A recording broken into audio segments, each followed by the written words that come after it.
Monsieur le général d'armée aérienne de la 2e section, ministre des Forces armées, Monsieur le général de corps d'armée, chef d'état-major général des armées, Messieurs les officiers généraux, Messieurs les ambassadeurs, Excellences, Mesdames, Messieurs les ambassadeurs, secrétaires généraux, directeurs généraux et chefs de service, Monsieur le docteur Abdoulaye Diallo, directeur de la maison d'édition L'Harmattan Sénégal, Monsieur le professeur Mor Ndao, président de la Commission sénégalaise d'histoire militaire, Mesdames, Messieurs les membres de l'Association des Amis du Musée des Armées, Monsieur le président de l'Association des écrivains du Sénégal, Monsieur le colonel commandant la zone militaire numéro 1, Mesdames et Messieurs les officiers, sous-officiers militaires du rang.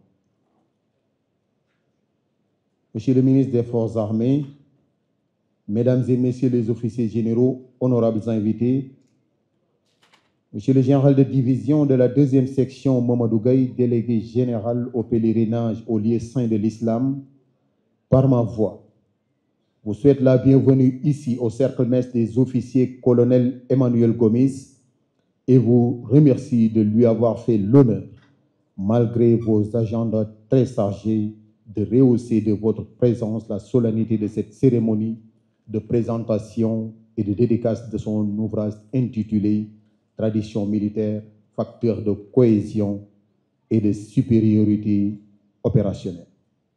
Nous invitons très respectueusement Monsieur le docteur Abdoulaye Diallo, directeur général des éditions L'Harmattan Sénégal, à bien vouloir faire son allocution. De cérémonie. Monsieur le ministre des Forces armées, général Biram Diop, Messieurs les officiers supérieurs au Présidium, chers membres de la grande famille des armées sénégalaises, je voudrais commencer mon propos par des mots de remerciement. Des mots de remerciement à votre endroit. Vous qui avez pris le temps de vous déplacer si nombreux en cette matinée du samedi pour nous accompagner à lancer le livre du général Mamadou Gaye, le 2e. Ces remerciements sont bien évidemment en mon nom en tant qu'éditeur, mais aussi et surtout au nom du général Mamadou Gaye et de toute sa famille. Au premier chef, nous remercions Monsieur le ministre Biram Diop d'avoir pu dégager un créneau dans son agenda que nous savons si chargé. Mon général, merci.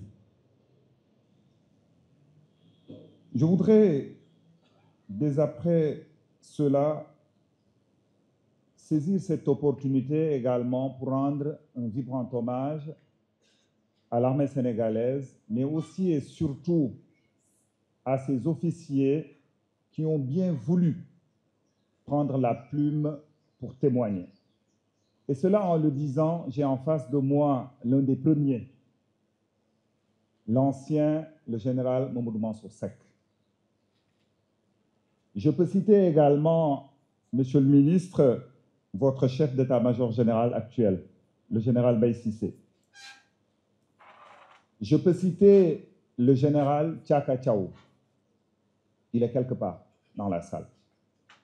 Je peux citer d'autres généraux qui, au moment où nous parlons, sont au niveau des théâtres d'opération. Je pense notamment au général Khardiouf. J'ai cité ces quelques officiers supérieurs. Bien évidemment, il y a d'autres officiers. Tout à l'heure, avec le ministre et le chef d'état-major, nous rendions hommage au capitaine Sékou Kaba, qui a consacré quelques années de sa petite carrière à rassembler tous les textes relatifs à l'administration militaire au Sénégal de 1960 à nos jours. Livre que nous avons pu éditer, bien évidemment, avec l'accompagnement du général Mbaye Cissé, chef d'état-major des armées. Oui, l'armée sénégalaise n'est pas simplement vaillante sur les terrains d'opération, mais c'est aussi une armée constituée d'élites qui savent ce qu'est la responsabilité de porter des armes. En mon nom, au nom de tous les éditeurs, au nom de toute la famille de la littérature sénégalaise, nous rendons hommage à ces vaillants officiers, sous-officiers et autres qui sont sous le drapeau et qui ont bien voulu témoigner.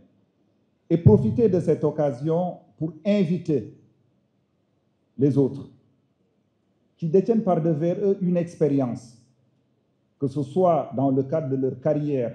Comment passe-t-on d'un soldat à un officier supérieur et pouvoir après sortir dans les rues de Dakar, dans les rues à l'intérieur du Sénégal, continuer à vaquer ses occupations. C'est une expérience qui doit être documentée, c'est une expérience qui doit être partagée. Mais aussi partager cette expérience au niveau des théâtres d'opération. Et là, je vais ôter la casquette d'éditeur et emprunter ma touche d'universitaire. Je parle sous le contrôle du professeur Morndao qui est quelque part dans la salle. L'histoire militaire est une histoire qui doit être consignée. Ce qui se passe au niveau des théâtres d'opération dans lesquels notre armée est impliquée doit être documenté et doit constituer cette base de documentation qui va former la future génération de soldats qui auront la responsabilité de sécuriser les frontières de notre pays et bien évidemment de gérer la paix dans les pays amis du Sénégal. Et cela, je le fais en mon nom et au nom de tous les éditeurs sénégalais qui sont là. Pourquoi? Parce que c'est à travers cette documentation que les gens comprendront, que chacun comprendra quelle est sa responsabilité. L'armée sénégalaise est citée en exemple partout dans le monde. Il faut que l'on sache pourquoi cette armée sénégalaise est citée en exemple pour pouvoir former la future génération et surtout pour pouvoir influencer les autres armées. C'est une invitation que je lance et bien évidemment avec l'appui de l'état-major, avec l'appui du ministère des Forces armées, nous ferons en sorte que ces documents soient disponibles. En tout cas, moi, en tant que directeur de l'Harmattan Sénégal, je m'engage à cela. Je parlais tout à l'heure de cet accompagnement. C'est l'occasion de remercier le général Mbaye Cissé, en tant que chef d'état-major général des armées, un des premiers, bien évidemment, à nous avoir fait confiance dans l'écriture, dans l'édition de son livre sur l'opération Fodé-Kaba. Mais le remercier surtout pour tout le travail d'accompagnement qu'il fait aux officiers, aux sous-officiers, aux hommes de rang qui produisent des livres et qui cherchent à être édités. Mon général, merci beaucoup pour tout ce que vous faites. Et bien évidemment, c'est l'occasion et l'heure pour moi de rendre hommage au général Mamadou Gaye, ce grand officier que tout le monde connaît, que tout le monde voit maintenant à la télé. Pour moi, ce n'est pas un général, c'est mon grand frère. Le général Mamadou Gaye, je l'ai connu jeune officier alors que j'étais tout petit. Pourquoi? Parce que j'ai quasiment grandi dans la maison où le général a pris femme. Mon ami Deneba Diouf est quelque part dans la salle. On est ensemble depuis le collège. Et le général Mamadou Gaye a toujours été l'homme que vous voyez ici. Certainement des membres de la famille, aussi bien de sa famille que de la belle famille, y reviendront tout à l'heure. Le livre que nous lançons aujourd'hui est le deuxième que le général Mamadou Gaye fait avec nous. Le premier, bien évidemment, en bon soldat, bien formé par l'armée sénégalaise, il l'a consacré à la problématique de la citoyenneté, qui tient à cœur, bien évidemment, les nouvelles autorités de notre pays. Et le livre que nous lançons aujourd'hui est consacré aux traditions militaires. Je commence à être bavard, mais je ne pourrais pas le faire, vous rendre le micro, monsieur le maître de cérémonie, sans réitérer mes remerciements à la gendarmerie nationale. Pourquoi la gendarmerie nationale? J'ai en face de moi mon ami le général Papa Ibrahim Diouf.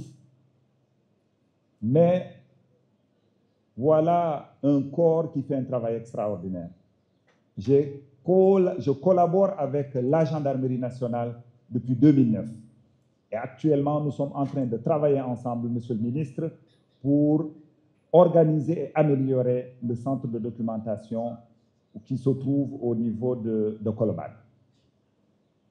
Et en cela, je voudrais encore une fois réitérer ces remerciements et dire toute la disponibilité de l'Armatan Sénégal à accompagner bien évidemment notre vaillante armée dans le travail de documentation, dans le travail de formation. Avec votre permission, mon général, je vous rends le micro. Merci beaucoup.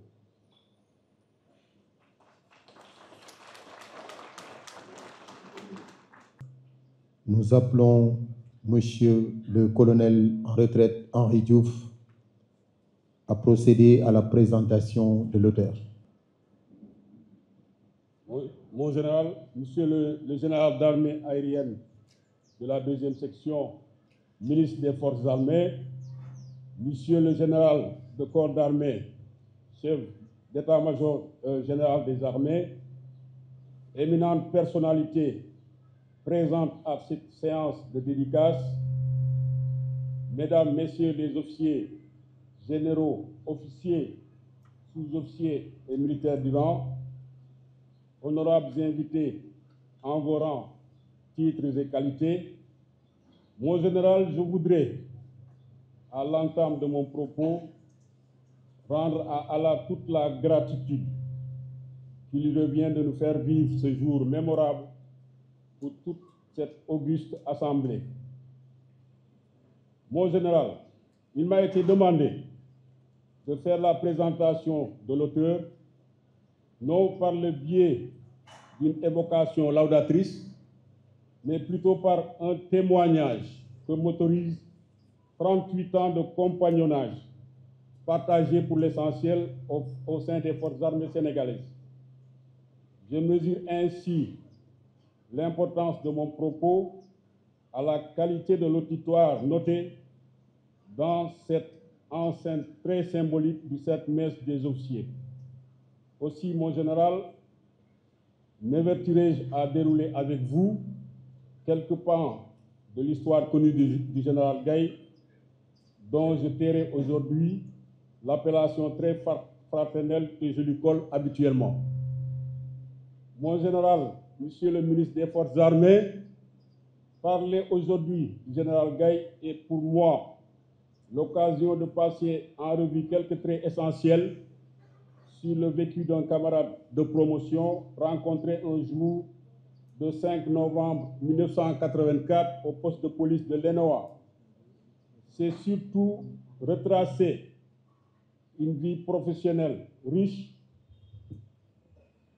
ponctuée de différents épisodes majeurs. C'est pourquoi la cérémonie très solennelle, à plusieurs titres qui nous réunit, nous donne l'opportunité de magnifier les traits de caractère qui ont indubitablement influé sur la carrière lumineuse du général Gaye, que sont modestie, humilité et ouverture d'esprit. Tous ces traits qui marquent sa personnalité font du général Gaye, en mon sens, un personnage singulier qu'enveloppe une bulle à trajectoire trinôme d'Homo academicus, d'Homo bellicus et Homo docens, sur laquelle je fonderai ma présentation. Homo academicus, l'homme d'académie ou l'homme académique. Le général Mamadou Gaye est polyglotte. Il parle français, anglais, arabe, espagnol et italien. De la 4e promotion de l'École nationale des officiers d'active, il est diplômé de l'École supérieure de guerre de Chirvenham en Angleterre, titulaire d'un master en sciences militaires de l'Université King's College de Londres. Le général Gaye a suivi plusieurs cours et programmes de formation des Nations Unies. Il est consultant au département des opérations de paix des Nations Unies à New York et chargé de cours et conférences à l'école de maintien de paix à l'Une Blondé Diop de Bamako. titulaire du brevet de l'enseignement militaire supérieur, du diplôme des cours de chef de mission des Nations Unies, du certificat d'études en négociation et résolution des conflits, du diplôme de qualification renseignement opérationnel niveau 3 et du brevet arabe littéral de l'Université de Sorbonne. Grand érudit, puis produit des Dara, doté de talents particuliers qui ont développé chez lui une nette propension à retenir vite et bien. Il maîtrise parfaitement le Coran et les sciences islamiques, ce qui lui a valu dans son Rufisque natal le nom non usurpé de Seri. L'homo bellicus, l'homme de théâtre opérationnel.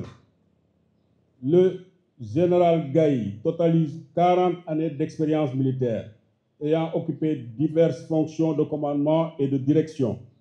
Il a ainsi commandé la 4e compagnie du groupement mobile d'intervention de la police nationale. Il a commandé le 3e bataillon d'infanterie, l'école nationale des sous-officiers d'actifs, l'école nationale des officiers d'actifs de Thiès. Il a commandé la zone militaire numéro 6.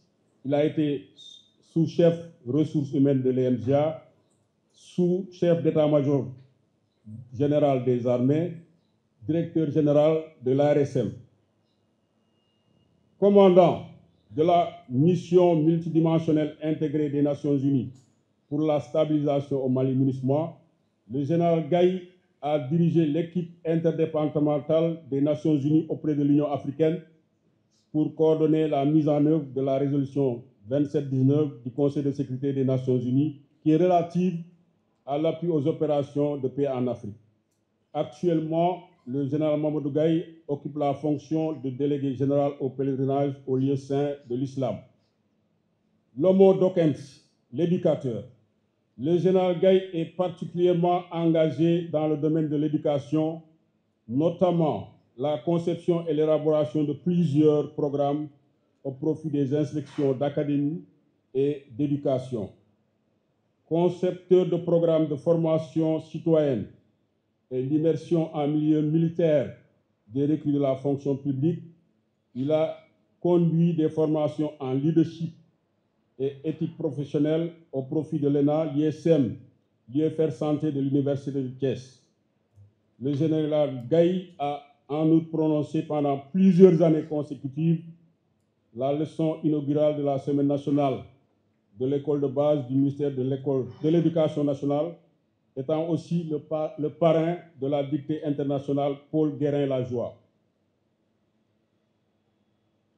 Écrivain et essayiste, il est auteur d'une quarantaine de publications et d'essais de réflexion géopolitique et stratégique, ayant consacré une partie de ses productions littéraires à l'éducation nationale. Il a ainsi tour à tour publié L'école à l'épreuve de la croissance citoyenne, l'éducation citoyenne en milieu scolaire, autorité administrative et cérémoniale militaire. Son dernier ouvrage, Sohna Adama Diop, une vie au service de l'éducation et de l'humanité, est une œuvre biographique en hommage à une grande figure de l'éducation arabo-islamique de Rufisque. Partout donc où il est passé, le général Gaye a marqué les cœurs et les esprits de ses contemporains grâce à ses qualités humaines. Homme d'une grande humilité devant autrui et une foi forte en Dieu qui donne valeur à toutes ses entreprises, il se montre toujours tolérant et persévérant. Le seul défaut que je lui connais est celui de ne jamais entrer en colère, car de nature affable et d'un tempérament très pondéré, il parvient toujours à se reprendre ou à maîtriser ses émotions du moment. Le général Mamadou Gaye est titulaire de plusieurs distinctions et décorations nationales et internationales.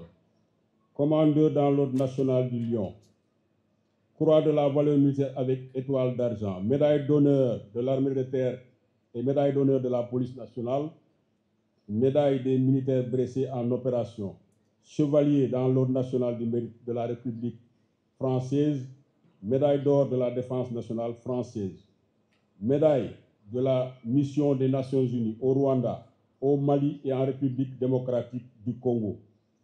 Enfin, la parution de son ouvrage sur une thématique bien ciblée des traditions militaires n'est point un hasard pour ceux qui connaissent le général Gaye, qui a consacré beaucoup d'efforts à la préservation du patrimoine traditionnel militaire. Inspirateur de plusieurs chants de bataillons, dont celui du 3e bataillon d'infanterie et l'hymne de l'ENSOA, il est aussi l'auteur de la refonte du recueil des traditions de l'ENOA et de l'ENSOA, toujours animé qu'il est d'une claire vision pour la valorisation des salles d'honneur et sites mémoriels des armées. Tel est, Monsieur le ministre, l'esquisse de portrait que je voulais faire d'un personnage complexe dont le vécu est très riche et exemplaire à plus d'un titre pour les générations futures. Je vous remercie de votre bien aimable attention.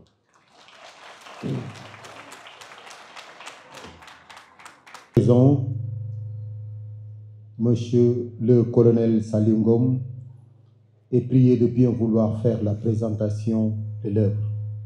Monsieur le ministre des Forces armées, Monsieur le général de corps d'armée, chef d'état-major général des armées, Messieurs les officiers généraux, honorables invités, à vos titres, grades et qualités, tout protocole respecté. J'ai l'honneur de faire la présentation du livre du général Mamadou Gaye, intitulé Les traditions dans les armées, facteurs de cohésion et de supériorité opérationnelle. Ce livre est un voyage dans le passé pour connaître et comprendre les traditions guerrières dans leurs origines et dans leur éthique. C'est aussi un voyage dans le présent pour visiter les traditions militaires actuelles dans les différents corps des armées sénégalaises. Les données recueillies dans ce voyage mémoriel, confrontées aux réalités des traditions militaires actuelles, fruits d'apports extérieurs, permettent d'abord, à travers ce livre, d'appréhender l'impact de deux écoles dans la tenue et dans le comportement des personnels de nos armées. Dès l'avant-propos, le général Mamadou Gaye donne une définition des traditions militaires que l'on peut résumer comme un ensemble de règles qui déterminent et accompagnent la vie du soldat, tant du point de vue du savoir-faire, du savoir-vivre, du savoir-être et du savoir-devenir. C'est la prise en compte d'une symbolique dans la gestuelle, dans le comportement, dans le rituel, dans l'accoutrement du soldat. Le tout est enrobé dans un code d'éthique pour entretenir la flamme de l'esprit guerrier. Un regard sur le passé permet de cerner les contours des origines remontant à la nuit des temps. En effet, l'Afrique, berceau de l'humanité, est désormais une certitude, voire une lapalissade. Il vous souvient sans doute qu'au néolithique, l'agriculture et l'élevage donnent naissance aux premières sociétés humaines sédentarisées. Cette vie en société nécessite une organisation sociale, une organisation du travail, un code de conduite, toutes choses permettant la survie de la communauté. Tout cela demeure codifié dans ce que l'on appelle les traditions militaires. Ces instincts de survie, outre le besoin de perpétuer la communauté, commandent également sa défense. Le métier des armes était régi dans son essence par des comportements dictés par ces traditions. Dans le Sénégal d'aujourd'hui, traditions ancestrales et influences occidentales ont façonné la vie des armées. Dans cet ouvrage intitulé « Les traditions dans les armées, facteurs de cohésion et de supériorité opérationnelle », l'auteur, le général de division Mamadou Gaye, nous présente le fruit de cette synthèse qui explique l'essence des traditions militaires en général, sénégalaises notamment. Ce voyage dans le temps et dans l'espace permet aux lecteurs de se familiariser avec ces traditions en s'appropriant leurs origines, leur impact dans le comportement de nos soldats en tout lieu et en tout temps. Ce livre expose également les spécificités de chaque corps, de chaque école, de chaque centre de formation.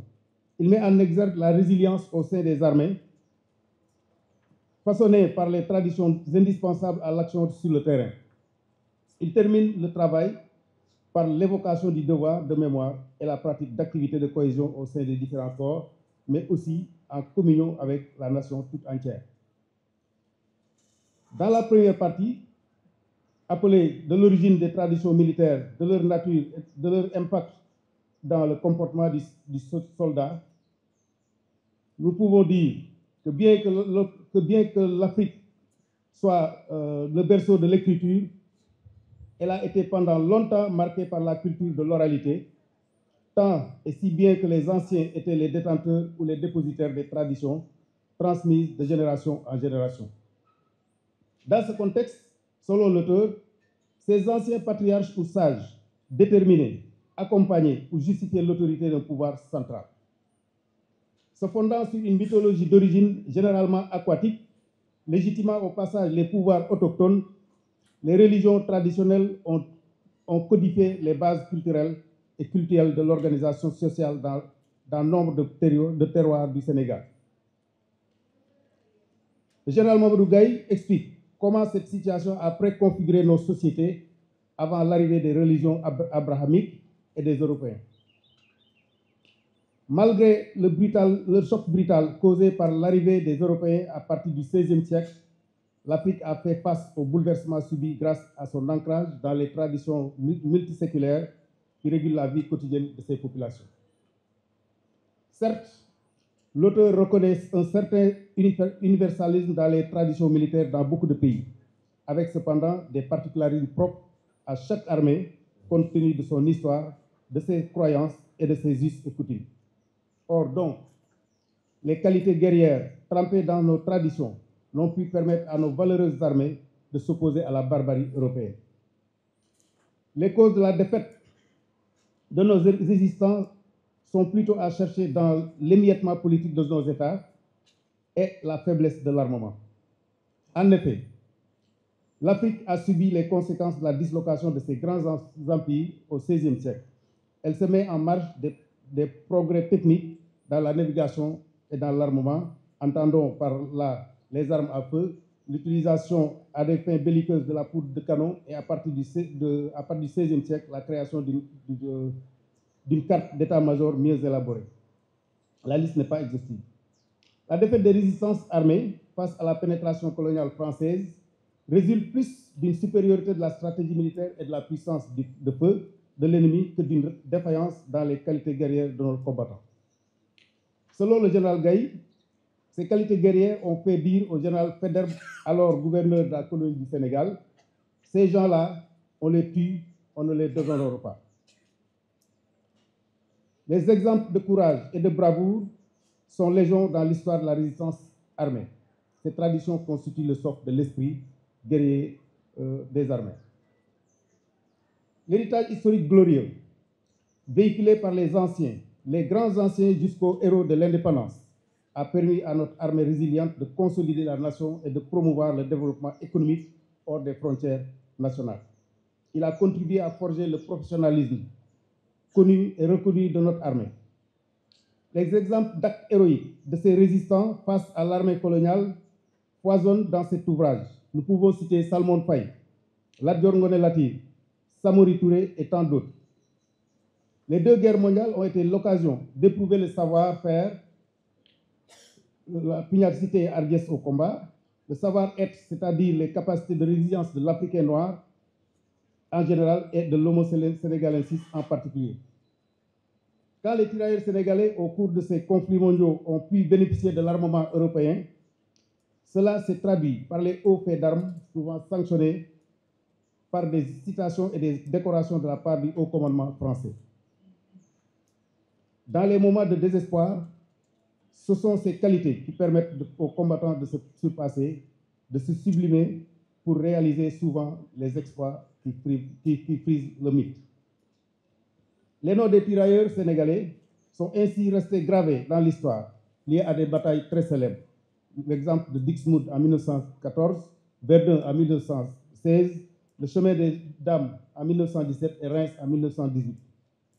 L'occupation du fort de Douaumont par les Allemands a été un choc psychologique terrible dans le camp des Alliés. Il a été de même pour sa reprise en octobre 1916 grâce aux tirailleurs sénégalais. Au moment de lancer l'assaut, le général Charles Manger, qui connaissait bien la mentalité guerrière des Africains, les titillait par ses propos que nous rappelle le général Gaye. Si vous allez au front, deux chemins se présentent à vous. Le chemin jonché de mégots de cigarettes, ne le prenez pas. Le chemin jonché de crachats de colda, prenez-le, c'est le chemin des braves. Ce que le général n'a pas mentionné, peut-être à cause de la violence et de l'indécence des termes utilisés par le général Magin, ce sont ses propos. Celui qui fuira devant le danger aujourd'hui sera comparé à un fils de chien qui retournerait dans le ventre de sa mère. De telles paroles suscitèrent la hargne guerrière de ces derniers qui se lancèrent à l'assaut du fort de Douaumont occupé de nouveau par les Français. Ces propos sont rapportés par le professeur malien Bakary Kamian. Il faut rappeler que dans son livre, La Force Noire, c'est un livre qui retrace l'histoire des tirailleurs sénégalais de leur création en 1857 jusqu'à leur extinction. Le lieutenant-colonel Manger écrivait déjà en 1910 « Le Sénégalais ne recule pas devant la mort ». L'auteur ouvre alors une page sur quelques vertus ancestrales guerrières, le courage et le sens de l'honneur. Aujourd'hui, ce livre renseigne sur une synthèse des traditions dont l'origine remonte à la nuit des temps et celle héritée de la colonisation française. Dans les unités et les écoles de formation, les deux combinés ajoutent dans les cérémoniales, outre les valeurs intrinsèques, les notions de fraternité d'armes, d'esprit de corps, de parrainage, de gestuelle militaire et des modèles d'accoutrement vestimentaire.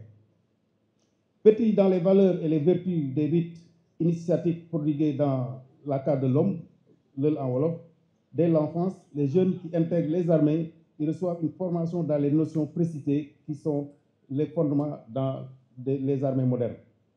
Pour le capitaine Baïgagne, héros des Nations Unies, symbole de courage, de bravoure et d'humanisme, en était un prototype. L'auteur fait appel au professeur Hassan Silla qui confirme maîtrise de soi, probité, parfaite sociabilité, raffinement du comportement et du langage, honneur, voici les principes fondamentaux qui régissent la vie du Wolof. Du berceau à la tombe, la conscience de l'individu est nourrie et façonnée par cette morale de l'honneur.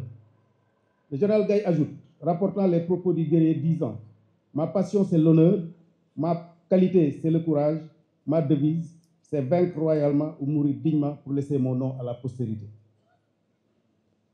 L'auteur revient ainsi sur l'origine de la fourragère aux couleurs du ruban de la médaille militaire attribuée au 43e bataillon de tirailleurs sénégalais au cours de la Grande Guerre. Il faut préciser que pour recevoir cette attribution, une unité doit totaliser 4 à 5 citations à l'ordre de l'armée. Enfin, quand en 1919 la dissolution du bataillon a été actée, ces décorations ont été versées au 1er régiment de tirailleurs sénégalais. On en arrive au rapport entre tradition et consolidation de l'esprit guerrier des armées, l'exemple de l'armée de terre. L'armée de terre, doyenne des armées, nous précise l'auteur, est le réceptacle des traditions anciennes et modernes. L'esprit guerrier intrinsèquement façonné chez le soldat sénégalais, enrobé d'un savoir-faire et d'un savoir-être avéré, se trouve aujourd'hui confronté à des défis autrement plus pernicieux qui mettent en exergue une résilience maîtrisée. Cet esprit guerrier dans l'armée de terre, transposé dans les différents corps d'élite, est symbolisé à travers leur devise. Dans la tradition, à la veille d'une bataille, à la dernière étape avant l'application de ce que la formation et l'entraînement ont inculqué aux combattants, la société toute entière se mobilise et entre en jeu. Dans une parfaite répartition des rôles, les populations jouaient leur partition dans les préparatifs, la confection des accoutrements du guerrier et de son armure, les repas collectifs, la préparation mystique et psychologique. Cette dimension psychologique, le général Manger l'a expérimentée à Douaumont en 1916. Le général Gaye fait une incursion dans le monde tchèdo, en nous faisant découvrir un monde de valeurs et de résilience. Dans la tradition tchèdo, l'esprit guerrier commandait que les épouses enlèvent leur tresse quand le mari partait au combat. C'était une façon d'admettre qu'il ne devait pas revenir sans la victoire. S'il ne revenait pas, la veuve pouvait immédiatement entamer le deuil, car s'étant détressée par anticipation. Cette culture guerrière est un condensé de qualité guerrière que l'on intègre dans les programmes d'enseignement des écoles et des centres de formation militaire. s'y ajoutent les notions de discipline, d'esprit de corps, de sacrifice suprême constituant les fondements de ces enseignements. Cette synthèse aboutit à un soldat de type nouveau, alliant les qualités guerrières héritées des traditions ancestrales et les qualités exigées par les lois républicaines héritées de l'Occident et traduit l'esprit guerrier qui caractérise présentement nos armées. C'est l'origine de la résilience du Djamba, de la résilience nationale et plus encore de la résilience africaine. En effet, quand on interroge l'histoire, l'on se rend compte qu'aucun continent n'a jamais autant souffert que le continent africain. Plus de 300 ans de traite négrière auxquels ont succédé une conquête coloniale dévastatrice, une colonisation encore plus pernicieuse. Peu le professeur Iba Der Thiam définissait la colonisation comme un processus de domination politique, d'exploitation économique et d'aliénation culturelle. Les populations blanches de l'Amérique, de l'Australie ont supplanté celles autochtones aujourd'hui marginalisées dans leur propre pays. Cette résilience demeure une sève nourricière qui transcende le temps parce que conservée dans les traditions et transmise de génération en génération. Cette résilience qui détermine le comportement du soldat, là où le devoir l'appelle, n'est donc pas sortie du néant. C'est un trait de culture. La résilience qui caractérise la culture de l'esprit du Djamba était présente chez les grands anciens de la Seconde Guerre mondiale. À cet effet, les propos d'un journal allemand confirment. Les Français étaient des combattants tenaces. Les Noirs surtout se battaient sans relâche et jusqu'à la fin, défendant chacune des maisons. Pour en venir à bout, il fallait utiliser le lance-flamme et pour vaincre le dernier Sénégalais, il fallait les tuer un par un. Un chapitre est consacré aux femmes et traditions. Un paragraphe réservé aux femmes dans cet ouvrage, la femme dans l'entendement occidental est reléguée au second plan et ne joue aucun rôle significatif dans la défense de la communauté. C'est méconnaître l'histoire de notre continent, et le Sénégal n'est pas en reste. L'auteur nous parle de Djembet Mbodj et de sa sœur Ndaté Yalla qui ont régné successivement au Walo. Il nous renvoie également à la fille du souverain Lat Soukabe, souverain du Kayor, également âgée seulement de 15 ans. Cette dernière, voyant son père malade et alité, s'est déguisée en homme pour prendre la tête de l'armée et défaire l'armée des morts qui envahissent le royaume. Aline Sitoé Diatta, femme leader, a organisé la résistance face à l'administration coloniale française. Elle a été déportée à Tombouctou où elle mourut en 1944. Certes, les femmes ont été admises récemment au sein des armées, mais les femmes de Nder ont marqué l'histoire de leurs empreintes indélébiles. Ailleurs au Bénin, ce sont les Amazones qui ont fait l'histoire. Déjà au XIIIe siècle, la charte du Mandé demandait que nos femmes puissent associer à nos gouvernements au moment où, en Europe, les femmes étaient confinées dans des camisoles de chasteté. La deuxième partie du livre, les différentes fonctions des traditions. La fonction pédagogique des traditions apparaît dans leur mode de transmission et par rapport aux objectifs visés. Les unités, les centres de formation, les écoles jouent un rôle dans cette transmission. Le soldat voit sa confiance garantie par le groupe synonyme de famille et acquiert des attitudes et des aptitudes indispensables au métier des armes, tout en favorisant l'émulation. Les fêtes patronales, quant à elles, établissent le pont avec les générations devancières. L'appropriation des traditions se fait suivant des principes proches du modèle de la carte de l'homme à l'ENOA, à l'ENSOA, dans la plupart des écoles et centres de formation militaire, etc. Les traditions jouent les mêmes rôles au sein des écoles de formation avec des nuances du niveau de formation, officiers, sous-officiers, élèves du Prytanée militaire de Saint-Louis, etc. Elles visent non seulement à enraciner les élèves dans l'histoire nationale, mais aussi à fonder l'esprit de promotion qui préfigure l'esprit de cohésion des unités, tout en inculquant les valeurs et vertus léguées par les anciens. Tout cela consolide par la symbolique des cérémoniales, véhicule des traditions. Dans une troisième grande partie, englobant les chapitres 6 et 7, après le travail de mémoire, le général aborde le nécessaire devoir de mémoire. Devoir de mémoire ou l'honneur aux anciens et aux morts. En abordant ce thème, l'auteur signale que si la sagesse militaire reconnaît que les armées ne pleurent pas leurs morts et les honore, c'est parce que pour un soldat, il y a plus grand que la mort, c'est d'avoir vécu jusqu'au sacrifice suprême dans l'honneur. Plus encore, le métier militaire se rattache profondément par nature et par essence à la notion de sacrifice. Les cérémoniales militaires sont toujours l'occasion d'honorer nos morts en particulier et tous nos devanciers dans ce noble métier des armées. Ils doivent toujours nous inspirer.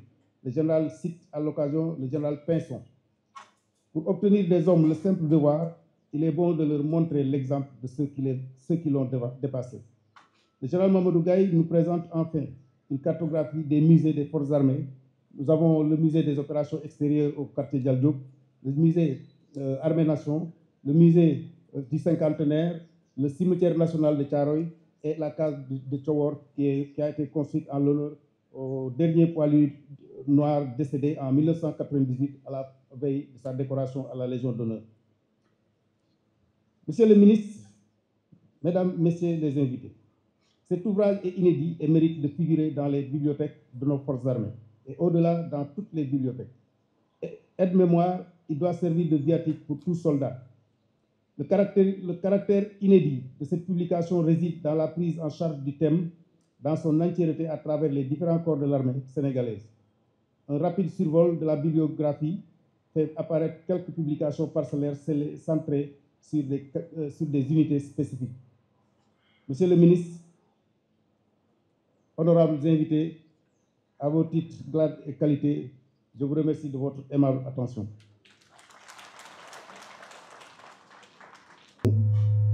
Une fois, avant d'inviter M. le général Mamadou Gueye à prendre la parole. Des forces armées,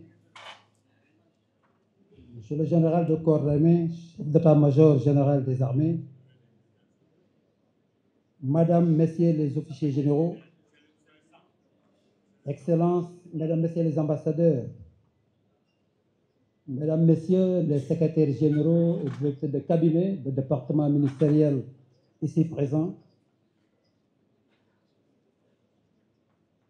Mesdames, Messieurs les directeurs généraux et chefs de service,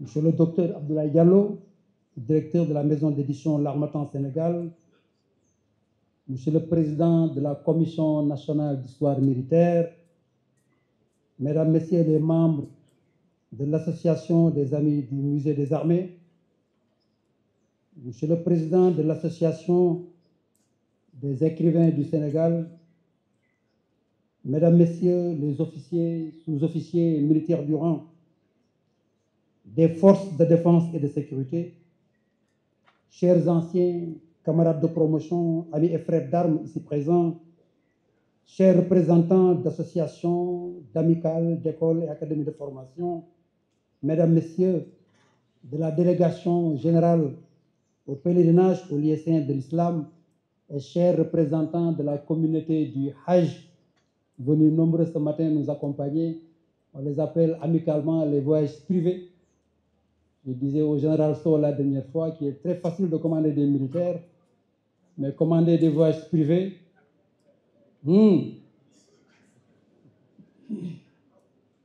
Chers membres d'associations d'anciens militaires, honorables invités en vos titres, grades et qualités, Mesdames, Messieurs, membres et représentants de la famille Babou Sey Gaye et Mam Demba et Aosen Diop, Monsieur le docteur Massamba Gueye, directeur de la Maison de l'Oralité et du Patrimoine Kerleiti, Monsieur le colonel Moumar Gueye, je l'ai aperçu, merci mon colonel d'être avec nous. Je voudrais à l'entame de mon propos rendre grâce à Allah subhanahu wa ta'ala qui nous gratifie de cette belle opportunité de retrouvailles et de convivialité à l'occasion de la présentation de notre dernier ouvrage consacré aux traditions militaires. Monsieur le ministre des Forces armées, en acceptant spontanément de préfacer ce livre sur les traditions militaires, vous témoignez encore une fois de votre foi à l'instruction, à l'éducation et à la formation, fondement essentiel de la performance et de l'excellence opérationnelle auquel vous êtes profondément attachés. Je voudrais d'emblée vous exprimer respectueusement ma sincère gratitude pour votre constante sollicitude à l'endroit de ma modeste personne. Je confonds dans ces remerciements le chef d'état-major général des armées, général Mbaye Cissé, le haut commandant de la gendarmerie nationale et directeur de la justice militaire, le commandant de la brigade nationale des sapeurs-pompiers et tous les grands commandements et services qui ont généreusement contribué à cette œuvre commune. En effet, par la magie de l'écriture, nous avons voulu magnifier que par leur potentiel commémoratif et leur capacité d'exaltation, les traditions sont l'incarnation de l'esprit guerrier. Elles sont source d'émulation et servent de passerelle générationnelle. Leur finalité est donc d'entretenir jalousement l'esprit de corps érigé en valeur emblématique et de valoriser les facteurs immatériels que sont les liens affectifs puissants, nourris par une identité collective forte, un bon esprit de camaraderie et surtout la bonne humeur dans le but de parfaire le label d'excellence des armées. Tel est l'intérêt pédagogique de cet ouvrage et au-delà des traditions et de l'histoire militaire enseignées dans nos académies de formation, tel que rappelé par le docteur Massamba Gueye dans son ouvrage Viatique pour se muscler la tête, je le cite, « Si nous n'apprenons rien de l'histoire, nous ne serons pas dans les grandes pages de l'histoire. L'amnésie sélective, volontaire, est la pire ennemie d'une personne qui veut marquer l'histoire de son peuple et celle du monde. Ne pas retenir les leçons de l'histoire, c'est se donner les moyens d'échouer aussi lamentablement que ses prédécesseurs perdants. » Fin de citation. À l'analyse, le rappel permanent de l'histoire des figures héroïques, des hauts fers d'armes et des diverses expériences éprouvées de plusieurs années d'opérations intérieures et extérieures, soit dans les contenus muséographiques des salles d'honneur, soit au cours des fêtes patronales, influencera nécessairement la combativité et l'esprit guerrier d'engagement vers l'objectif final recherché ou l'ascendance sur l'adversité. Monsieur le ministre des Forces armées, les armées sénégalaises sont créditées d'une vieille réputation d'armée professionnelle, courageuse et capable de faire face dans la durée aux dangers et risques de la confrontation guerrière. Au-delà de l'héritage culturel transmis de génération en génération, depuis les engagements dans l'armée coloniale jusqu'à nos jours, l'apport de la qualité des formations à tous les niveaux a été déterminant dans la consolidation de l'esprit du Djambar. En effet, ce dernier tire sa force de la fraternité d'armes, la solidarité, le courage et l'esprit de sacrifice permanent, vaillamment entretenu dans les différentes formations militaires. Comme théorisé par Clausewitz, les forces matérielles et morales sont intimement liées, affirmant que ces dernières sont essentielles dans la mesure où la perte du moral au combat est un facteur décisif de défaite. De même, Ardan de Pique, Laure Morand, Anthony Kellett sont convaincus que dans un contexte de forte technologie létale, la composante morale du combattant est essentielle, aussi longtemps que la guerre est une opposition de volonté. Je pense que les grands philosophes présents dans cette salle, comme mon cher neveu Mohamed Moustapha Diak, le général Mbaye Cissé et Dr Khardiouf du ministère de l'intégration africaine, ne me démentiront pas.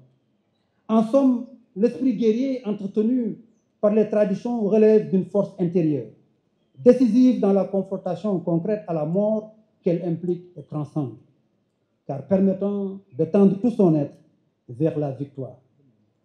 Il n'a de sens que collectivement, la fonction de guerrier servant par définition une communauté. En outre, les traditions qui contribuent aussi au rayonnement des armées fournissent des repères aux soldats et nourrissent sa volonté de vaincre. Dès lors, elles doivent être bien comprises afin d'exalter les forces morales dans un cadre éthique réglementaire. En d'autres termes, les traditions consolident la détermination du groupe. Elles sont confrontées par l'exaltation, voire la glorification des grandes figures historiques, ainsi que des actes de bravoure, de courage et de refus de la soumission. Conformément à l'enseignement de Goethe dans ses maximes et réflexions, je le cite, c'est par la tradition que le passé agit sur nous. Fin de citation. À l'évidence, les traditions constituent le ciment de la cohésion et le socle des valeurs guerrières des formations combattantes. La supériorité opérationnelle est naturellement soutenue par l'esprit guerrier qui procure ce supplément d'âme indispensable à l'ascendance sur l'adversaire. Sous ce rapport, en plus de contribuer à rehausser le prestige et l'image de marque des armées, les activités de tradition doivent garder toute leur solennité et leur valeur éducative et pédagogique dans le but de forger des forces morales des hommes et des femmes chargés de défendre la patrie par les armes. Situées au cœur de l'éthique professionnelle, les traditions dans les armées sénégalaises renforcent l'esprit de discipline, la solidarité et la fraternité d'armes, portées par les vertus d'humilité, d'altruisme, de courage, de compétence et de disponibilité. Leur survie et leur pérennisation sont largement tributaires du niveau d'engagement individuel et collectif et surtout de la qualité de leadership du chef. Ces vertus, sublimées par le substrat culturel sénégalais, consolident l'esprit de corps qui constitue un multiplicateur de force, un facteur unificateur et de renforcement de la fraternité d'armes. Elles sont les principaux ressorts qui stimulent l'esprit guerrier et la combativité des formations. Ainsi, nourries à la sève républicaine, les armées sénégalaises, sentinelles vigilantes du sanctuaire national et porteuses du flambeau de la concorde et de l'unité nationale, arborent fièrement leur palmarès devant la nation. Portées par des pionniers hors pair, elles se sont investies inlassablement et avec abnégation pour préserver jalousement leur précieux legs adossé à un patrimoine traditionnel solide qui forge l'éthos patriotique. Monsieur le ministre des Forces armées, distingués invités, cet ouvrage est ainsi une invite aux générations actuelles et futures à sauvegarder ce précieux legs, ce précieux héritage des anciens qui, au-delà de leur fort coefficient symbolique, représentent le socle de leur identité et de leur cohésion. À ce titre, aucune raison ne saurait être évoquée comme motif dérogatoire à cette responsabilité individuelle et collective de préservation de ce patrimoine. Sous ce rapport, je rends un hommage appuyé et déférent à tous nos valeureux grands anciens. Certains sont présents dans cette salle et ils se reconnaîtront pour s'être inlassablement investis pour entretenir et enrichir le patrimoine mémoriel des armées tout en sublimant la fraternité d'âme et la sacralité de l'ancien. Bien entendu, les armées, c'est l'une des rares institutions où la sacralité de l'ancien est consacrée, au-delà du rapport hiérarchique. Sans doute, l'exercice des traditions militaires pourrait sembler incompatible avec les effets pervers du phénomène de modernisme, sécrété par des mutations sociétales profondes et protéiformes. En effet, celles-ci sont susceptibles de provoquer un délitement progressif des traditions dans les armées, notamment dans un contexte de tendance exponentielle à une numérisation du champ de bataille, une utilisation effrénée de l'intelligence artificielle, sans compter l'impact insidieux des réseaux socio-numériques sur la discipline et la cohésion. Au demeurant, il semble qu'il faille aujourd'hui s'accommoder de l'émergence de ces nouvelles vulnérabilités et renforcer la résilience des institutions militaires dans la nécessaire quête de sauvegarde de leur patrimoine traditionnel. En définitive, un des mérites de ce livre est de situer les armées sénégalaises à la confluence de deux héritages, celui du legs colonial pour le transfert du patrimoine traditionnel des formations militaires françaises et celui de l'enracinement aux valeurs culturelles, éthiques et sociologiques, puisées au tréfonds de notre substrat culturel traditionnel ancestral. Et c'est l'une des plus l'un des plus nobles objectifs de cet ouvrage, dont on espère qu'il apportera quelques réponses à moult interrogations sur le sens des traditions militaires. Monsieur le ministre des Forces armées, Mesdames et Messieurs, distingués invités, je me retiendrai de m'étendre outre mesure sur le contenu du livre pour vous laisser à nos fidèles lecteurs le plaisir d'en découvrir les bonnes feuilles. Je ne saurais terminer sans réitérer ma sincère gratitude à tous les grands anciens ici présents, pionniers et bâtisseurs à qui je rends un hommage appuyé et déférent pour avoir écrit, au cours des dernières décennies, les plus belles pages de l'histoire de nos armées, malgré les défis de l'heure. Je vous remercie de votre aimable attention et d'avoir répondu généreusement à notre invitation. On nous tue, on nous déshonore pas.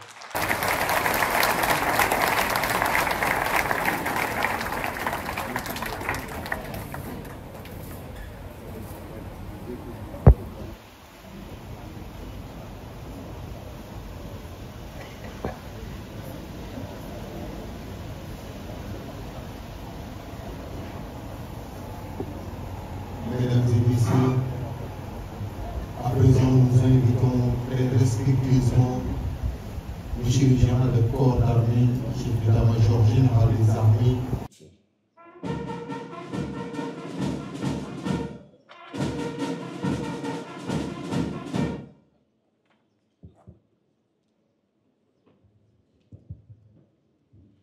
Monsieur le ministre des Forces armées, Monsieur le vice-amiral, chef d'état-major particulier du président de la République, Messieurs les officiers généraux, chers grands anciens, Monsieur les directeurs de cabinet et secrétaires généraux des ministères, distingués invités en vos rangs, titres et qualités.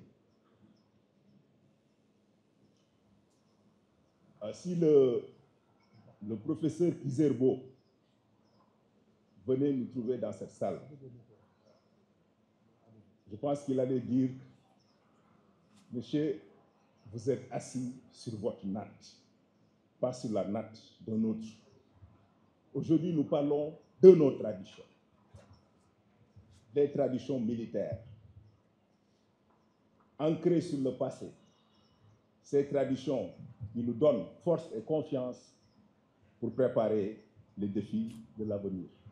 Et merci au général Gaye de nous avoir donné cette opportunité. C'est donc avec un immense plaisir que je participe à cette cérémonie de dédicace de l'ouvrage du général Momodou Gaye intitulé « Les traditions militaires dans les armées, facteurs de cohésion et de supériorité opérationnelle ».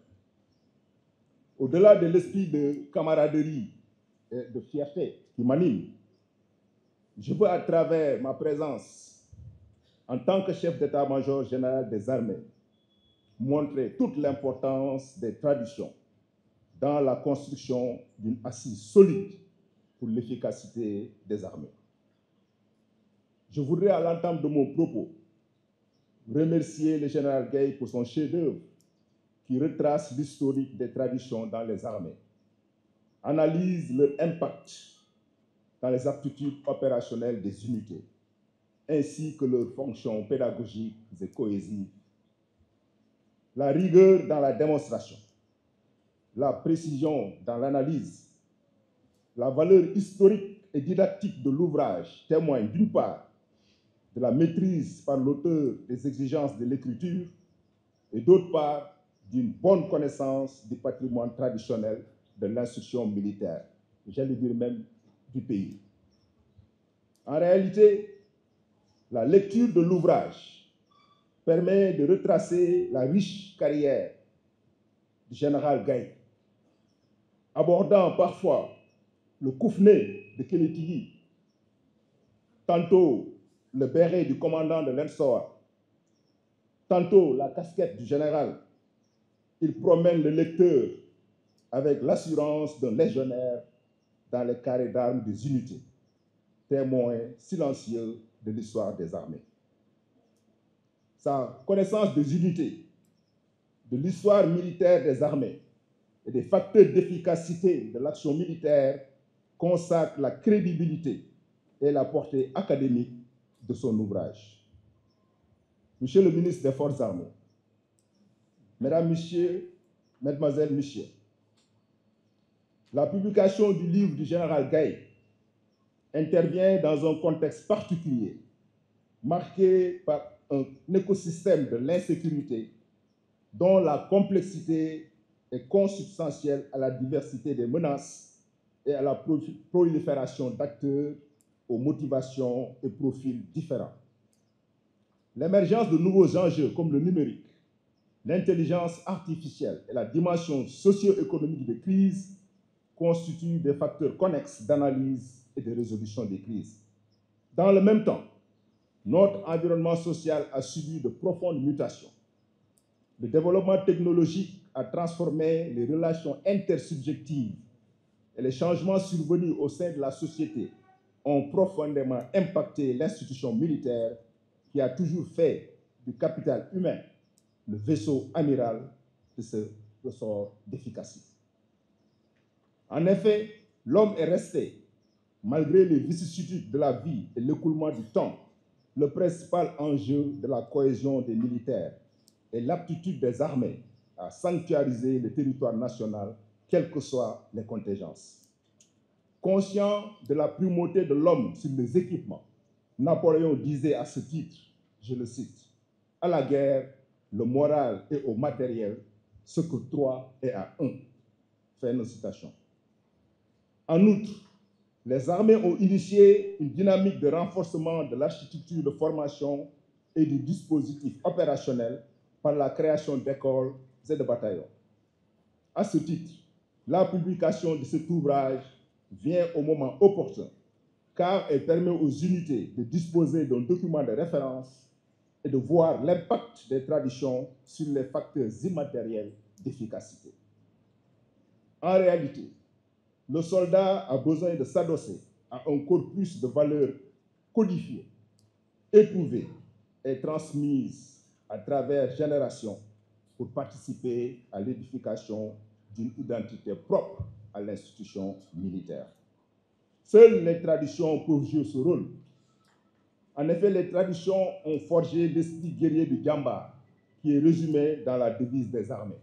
On nous tue, on ne nous déshonore pas. En jetant un coup d'œil sur l'histoire militaire nationale, on se rend compte que l'esprit guerrier et chevaleresque du soldat sénégalais est l'héritage de valeurs construites par le sang versé, le refus du déshonneur et de la compromission. En tout temps et tout lieu, les vertus guerrières ont servi de sève nourricière aux soldats. Par conséquent, sur n'importe quel champ d'affrontement de volonté, il est attendu de l'homo sénégalensis qui retrouve pleinement ses vertus et attributs de lion, Guéné Ndiaye. En outre, les traditions participent à la consolidation de l'esprit de résilience nationale. L'attitude des femmes de Nder, dont il fait référence, préférant s'immoler plutôt que d'être à la merci d'envahisseurs étrangers. L'état d'esprit de Djamba engagé lors de l'opération Fodé Kaba II en Gambie ou à Gabou en 1998 sont des exemples d'une longue liste de faits qui font écho à une volonté partagée de ne pas céder devant l'adversité. Le legs des valeurs de génération en génération, à travers les rites, les écrits, la tradition orale, participe à la consolidation des ressorts de cette résilience nationale. C'est pourquoi les traditions occupent une place importante dans la formation morale des soldats sénégalais. Enfin, la dimension cohésive et identitaire est à prendre en compte dans l'analyse de l'impact opérationnel des traditions militaires. En fait, l'esprit de corps est un multiplicateur de force, car il atténue les faiblesses individuelles, amplifie les points forts du groupe et constitue un levier pour la consolidation d'une identité commune autour de valeurs partagées. C'est pourquoi les armées ont toujours accordé une attention particulière au développement de l'esprit du corps au sein des unités. Le choix de devises évocatrice, le baptême des cantonnements au nom d'anciens ayant servi avec honneur et fidélité, et la célébration des fêtes patronales sont autant de jalons posés dans la consolidation de l'esprit de corps. Avant de terminer, je tiens à adresser à mon nom propre et au nom de toutes les armées mes vives félicitations au général Gueye pour la qualité de son ouvrage. Son initiative d'élaborer un document de référence sur les traditions est très louable et met en exergue son courage intellectuel et l'intrépidité du légionnaire devant les défis. En janvier 2021, il nous gratifiait déjà d'un excellent ouvrage sur l'école et la citoyenneté. En 2024, il publiait un ouvrage intitulé Sokhna Adama Diop, une vie au service de l'éducation et de l'humanité. Ces publications mettent en exergue, mon général, votre générosité, car écrire est un acte de générosité, comme lire est un acte d'humilité. Votre générosité, votre dévouement et vos valeurs incarnées que nous avons vécues avec vous, comme vient de le rappeler votre camarade de promotion, le colonel Henri Diouf, ici présent. Merci de nous avoir donné cette occasion de disposer enfin d'un référentiel sur les traditions. Je vous remercie de votre aimable attention. On nous tue, on ne nous déshonore pas.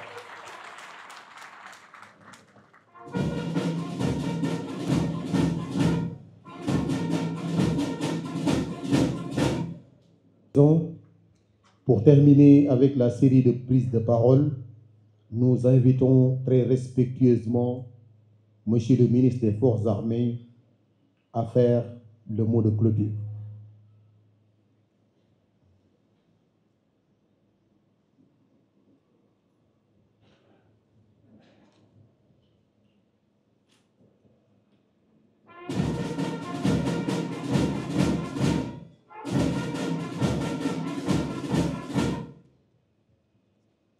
Comme je me sens en famille, je vais me permettre une petite digression que je suis sûr vous m'autoriserez de faire.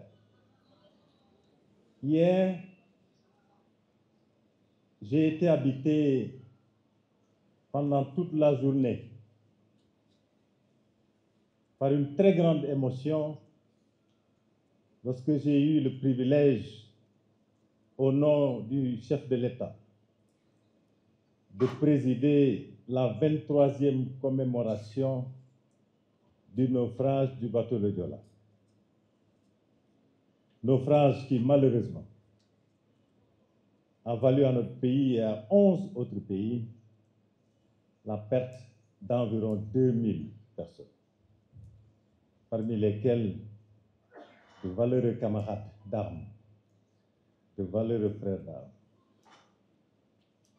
Le thème de la 23e commémoration est 23 ans après le Joola, urgence de souvenir et impératif de changement de comportement. L'une des traditions des forces armées, surtout qu'on parle de tradition aujourd'hui, c'est qu'à chaque fois que l'occasion nous est offerte de nous remémorer de nos camarades qui sont partis et surtout de leur rendre hommage. Je voudrais donc très respectueusement vous demander, pour ne pas oublier, qu'on rende hommage à nos camarades partis en observant une minute de silence.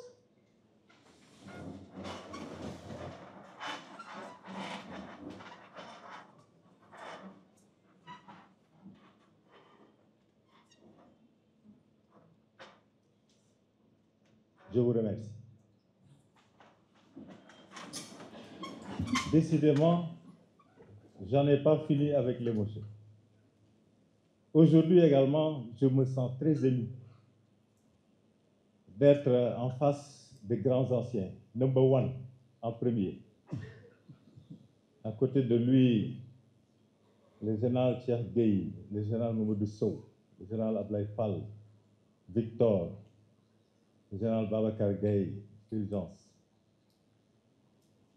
en part d'urgence, qui sont nos grands frères, qui nous ont encadrés des fois avec beaucoup de gentillesse.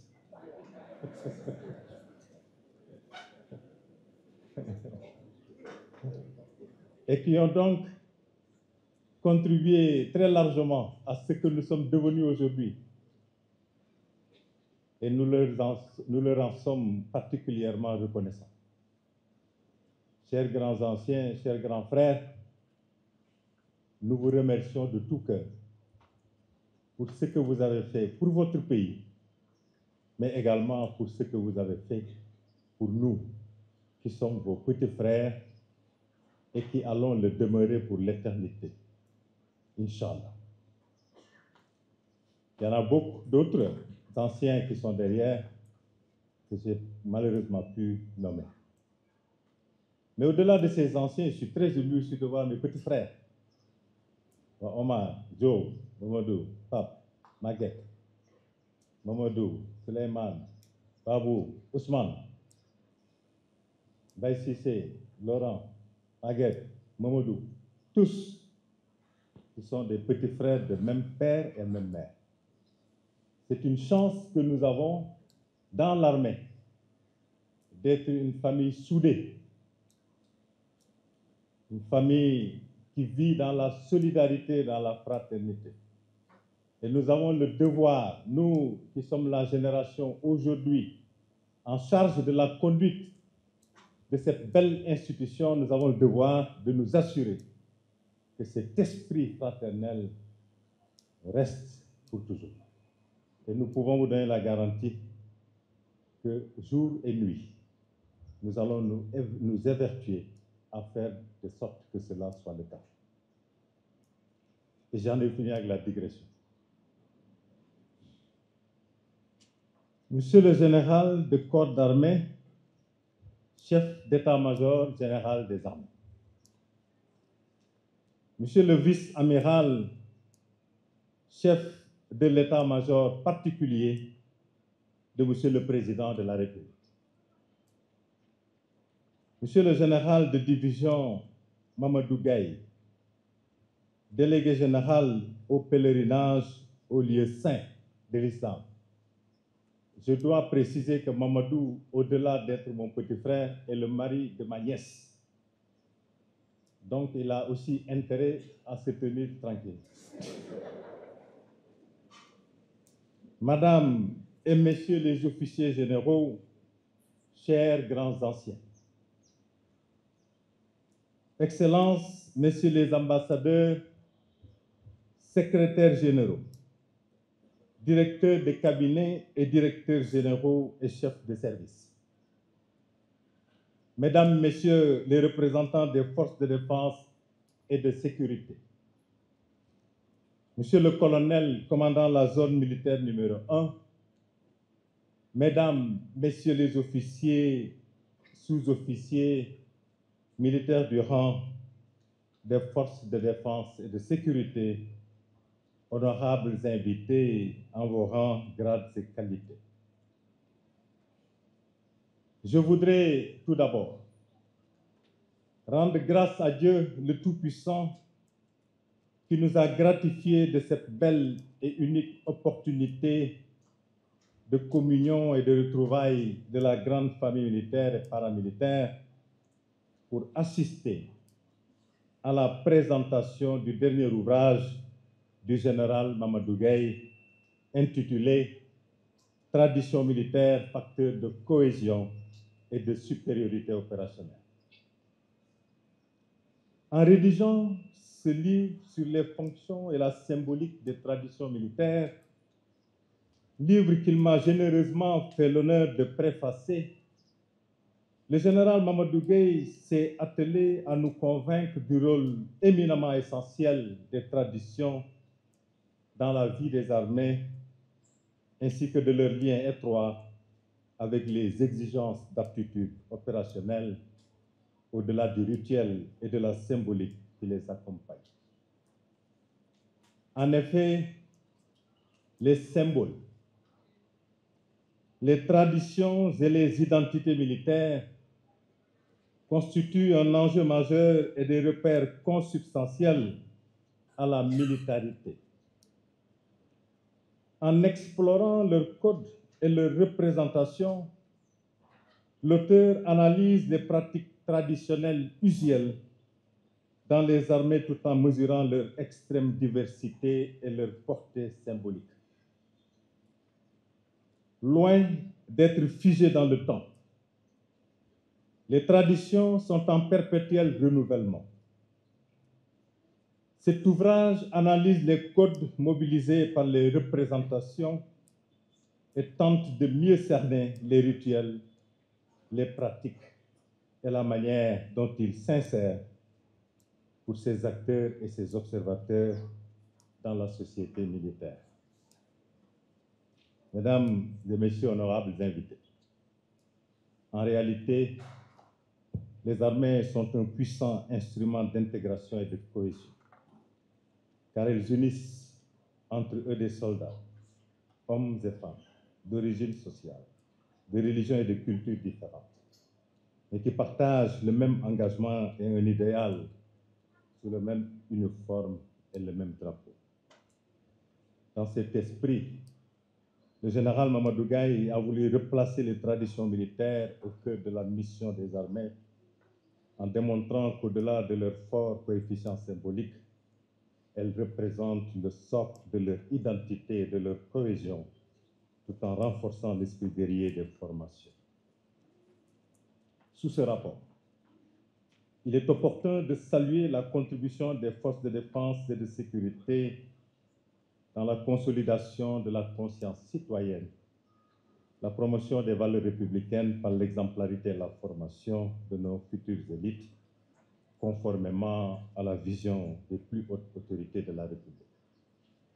À l'analyse, la démarche méthodique et didactique de l'auteur promène le lecteur entre, d'une part, l'histoire des traditions dans les armées ainsi que leur impact dans les aptitudes opérationnelles et d'autre part, les fonctions pédagogiques et de cohésion du patrimoine traditionnel. Perçu comme un ensemble disparate de rites, de valeurs, d'objets, de comportements, de styles communicatifs, de réflexes langagiers, voire comme un faisceau de faits culturels s'inscrivant dans un héritage commun, la tradition sert aussi de passerelle entre les différentes générations des armées et constitue ainsi le socle de l'esprit guerrier qui anime le soldat sénégalais. Au demeurant, les traditions ne se limitent pas à la célébration des fêtes patronales, à la perfection de l'uniforme et de la parade, à la connaissance parfaite du répertoire des chants, ni aux usages et coutumes qui distinguent l'unité ou le bataillon des autres armes. Ce ne sont là que les manifestations de valeurs immatérielles beaucoup plus profondes et qui constituent les solides fondations sur lesquelles repose notre édifice. Le caractère sacré de la mission, la rigueur dans l'exécution, la solidarité et le culte des anciens. Grâce à sa profondeur historique et à sa portée pédagogique, le livre du général Mamadou Gaye, Les traditions dans les armées, facteurs de cohésion et de supériorité opérationnelle, peut servir de référence dans les bibliothèques des structures de formation militaire et des forces de défense et de sécurité. L'ouvrage s'adresse à tous ceux qui s'intéressent à l'anthropologie historique. Le grand public sénégalais, avide de savoir et très attaché à son armée, y trouvera certainement un précieux guide qui l'éclairera sur les bonnes pratiques de tradition militaire et lui servira de boussole dans les méandres des sources primaires, ainsi que les réponses à moult interrogations qui le hantent sur le sens des rites et cérémoniales militaires. Les jeunes officiers, sous-officiers et militaires du rang, de la gendarmerie nationale et des armées, de la brigade nationale des sapeurs-pompiers et de toutes les autres forces de défense et de sécurité y puiseront les ressorts indispensables a une bonne connaissance du patrimoine traditionnel de l'institution militaire. Le lecteur remarquera sans doute que loin d'être réductible à un simple conservatisme, les activités de tradition reflètent la vitalité des armées, contribuent à l'exercice d'un devoir de mémoire à travers des rituels vivaces et omniprésents. Mesdames et Messieurs, honorables invités, je ne saurais terminer sans féliciter le général Mamadou Gaye pour la constance de son courage et ses efforts intellectuels au profit de l'éducation et la formation des élites civiles et militaires. Aussi, dans le continuum de sa générosité à la réflexion sur des sujets aussi actuels et stratégiques de défense et de sécurité, ce dernier ouvrage vient s'ajouter à ses autres productions. Aussi, voudrais-je exhorter les armées et les forces de défense et de sécurité à s'approprier ce livre d'une haute portée pédagogique et académique. Parce que les traditions constituent les véritables sources de l'esprit guerrier des armées sénégalaises et au-delà des forces de défense et de sécurité héritières. De ce riche patrimoine puisé dans notre substrat culturel historique et qui constitue le ciment de leur résilience et de leur aptitude opérationnelle. Je ne saurais achever mon propos sans vous remercier tous. En mon nom personnel et au nom du ministère des Forces armées, du chef d'état-major général des armées, d'avoir bien voulu rehausser de votre présence cette importante cérémonie qui s'inscrit parfaitement dans l'esprit du titre de ce livre qui réunit aujourd'hui dans le continuum de la mise en œuvre du concept Armée-Nation. Je vous remercie de votre aimable attention. On nous tue, on ne nous déshonore pas.